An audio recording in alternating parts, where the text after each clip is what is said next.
Welcome everyone. Today's topic is law of exponents of real numbers. Exponents मतलब क्या होता है? पावर वाले क्वेश्चन, ठीक है ना? आपने ये पहले ही पढ़े हुए हैं, तो इनको थोड़ा डिस्कस कर लेते हैं एक बार। सपोज कीजिए रियल नंबर्स में हमारे पास पहला रूल है a to the power m into a to the power m। ये यहाँ पे इंटू है, ठीक है? अगर कुछ नहीं होता बीच में, यानी इसका मतलब मल्टीप्लाई है। So it will become a to the power m plus n। That means if the base are same and powers are different then power will be added. For example, अगर मैं two to the power 3 into two to the power 4, ठीक है? तो most of students क्या करते हैं, two to the power इनको multiply करते हैं। That is wrong. Power always be added and will go two to the power 7, ठीक है? पावर मल्टीप्लाई कब होती है? जब हमारे पास पावर टू द पावर में कुछ होता है। यानी कि अगर मैं कहूं 3 to the power 4 to the whole power 3, so now this is 3 to the power 4 और उसकी होल पावर कितनी? 3 टू द पावर 4 से 12। Third condition, a to the power m upon a to the power n, यानी कि 4 to the power 3 upon 4 to the power 2। इस तरह से question है, 4 to the power 3 minus 2, that means 4 to the power 1, that is 4। और एक और example देंगे, 5 to the power 2 upon 5 to the power 3, so it will become 5 to the power 2 minus 3 and this is 5 to the power minus 1। और 5 to the power minus 1 again हम क्या लिखते हैं 1 upon 5। क्योंकि देखो एक चीज ध्यान रखना है कि अगर यहां पावर नेगेटिव है तो अपॉन में आने में पॉजिटिव हो जाती है, ठीक है? यानी कि अगर आप इसको इस तरह से समझ सकते हैं, न्यूमरेटर से डिनोमिनेटर, डिनोमिनेटर से न्यूमरेटर, अगर कोई वैल्यू जाती है तो उनकी जो पावर होती है उनके साइन चेंज जाते हैं। यहाँ देखिए पॉजिटिव था, ऊपर आके नेगेटिव हुआ। इस तरह से भी इस रूल को आप समझ सकते हैं। 2 है 3 है तो इसको हमने ऊपर भेजा, that means it will become negative, ठीक है? 5 टू द पावर माइनस 1 है तो अगर हम 5 को अपॉन में लाता हूं दैट विल बिकम प्लस, ठीक? Next, if we have two different number 2 to the power 3 5 to the power 3, यहां पे हम देख रहे हैं बेस तो डिफरेंट है बट पावर्स क्या है? सेम है। तो कंबाइंडली हम इसको क्या कहते हैं 2 into 5 10 10 to the power 3। Okay, तो इन चीजों को ध्यान रखेंगे, सिंपल सी बात है। इसके बाद आता है आप रूट वैल्यूज तो आपने पढ़ी है, अंडर रूट निकालना सीखा ना, स्क्वायर रूट निकालना। Square root of 4 is equal to 2। इसका मीनिंग समझिए, स्क्वायर रूट ऑफ 4 का क्या लिखेंगे? 2 into 2 लिखेंगे, यानी कि 2 का पेयर बनाना। So it is equal to, तो इसी चीज को हम ऐसे लिखते हैं 4 to the power 1 upon 2 is equal to 2। 1 upon 2 मतलब सेकेंड रूट। तो इसी तरह से अगर मेरे पास कोई क्वेश्चन है, suppose 125 to the power 1 upon 3, what does that mean?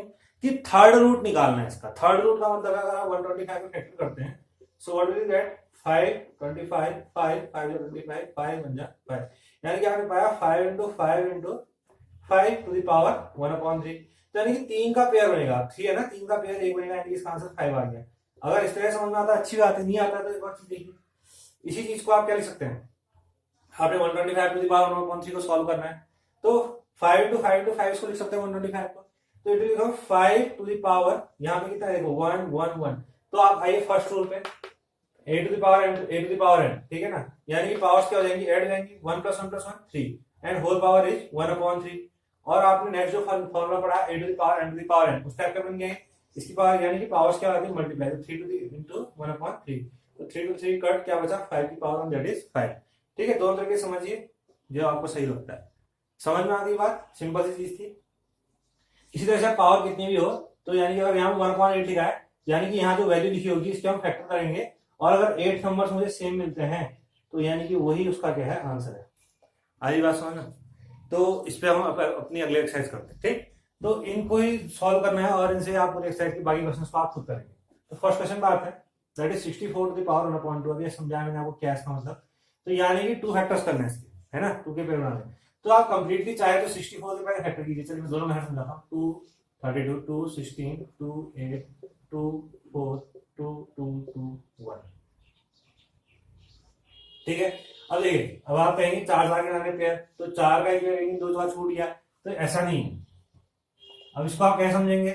Multiply कीजिए। देखिए 64 के 2 फैक्टर चाहिए, तो यानी कि मैं कहता हूं अगर मैं इनको मल्टीप्लाई करूंगा कितना आएगा? 8। इनको मल्टीप्लाई करूंगा कितना आएगा? 8। ठीक, तो यानी कि ये बन गया 8 into 8 की power 1/2, that is 8 square to the whole power 1/2, यानी कि 2 से 2 कट क्या बचा? 8 मल्टीप्लाई करने के बाद, है ना? या डायरेक्टली आप इस क्वेश्चन को सीधे समझिए, 65 इसका मतलब क्या है? √64, दैट इज 8। सिंपल है। 32 टू द पावर 1/5, तो 32 के फैक्टर करके देखिए क्या मिलेगा?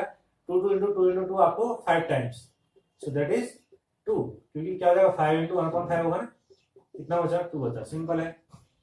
और नेक्स्ट इज 125 की पावर 1/3, आपने सॉल्व कर लिया, आपको आ गया होगा। थोड़ा सा एक मॉडरेट क्वेश्चन है, सो इसको कैसे सॉल्व करें, तो हम देख रहे हैं यहाँ पे 9 टू द पावर 3/2, तो 9 के फैक्टर करेंगे कितना आएगा 3 into 3 whole power 3/2, so that is 3 square to the power 3/2। मैं पूरा लेंथी सॉल्व करके दिखा रहा हूँ, अगर आपको समझ में आ रहा है तो डायरेक्टली भी आप उसको क्या कर सकते हैं, सॉल्व कर सकते हैं। इसे एक्सप्लेन करने की कोई जरूरत नहीं है, समझ में आ रही होगी बात देख करके।